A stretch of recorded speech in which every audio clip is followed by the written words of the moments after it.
Okay, so when your teacher gives you a choice about essay prompts, they might give you like five different prompts and they say, hey, do one of these. How do you decide which essay prompt to answer? I was working on this with a college student client of mine today because she was just so stressed out by upcoming finals and a little anxious that it was just hard for her to focus her mind on which of the 10 choices she should do. And, there are like two ways to think about it. One way is as you look at the various different questions, do any one of them pop out as like, oh, totally, there's an easy structure here? Like, oh, if I answer this question, I know for sure that like the first paragraph will be about blah, blah, blah. The second paragraph will be on this topic and the third paragraph will be on that topic. So a very clear and easy to understand structure is one way to think about it. But the second way to think about it is which is just intellectually interesting to you. I think a lot of kids go for easy, but they forget that sometimes a question that seems easy, if you don't really care about it, actually ends up being kind of hard.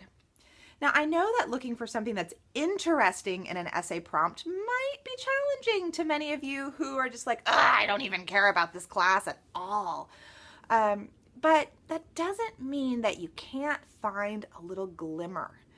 Often when I talk about my program, The Anti-Boring Approach to Powerful Studying, we look for fun. Like, how can we have more fun? And I always put fun in quotes because, it's not like you're going to be like, yeah, this is like the best thing ever. It's not that kind of fun. But often there's a little something inside you. It's often like, for me, it's a feeling almost in my chest or in my tummy where I go, oh, that's kind of a cool thought.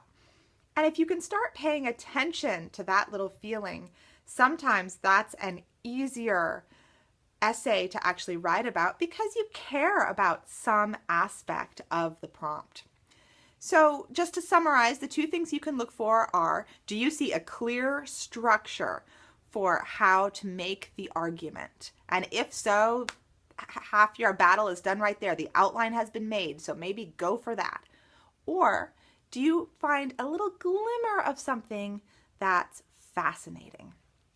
And if so, definitely go in that direction. In the case of this student, her essay was that the part that she was kind of fascinated in was the idea of intoxication versus inspiration and analyzing those themes in the texts that they'd been reading. And so we decided that she should go in that direction because she was really curious about investigating that difference. All right, if you have any questions, please ask away on the blog or pop an email to Gretchen@GretchenWegner.com.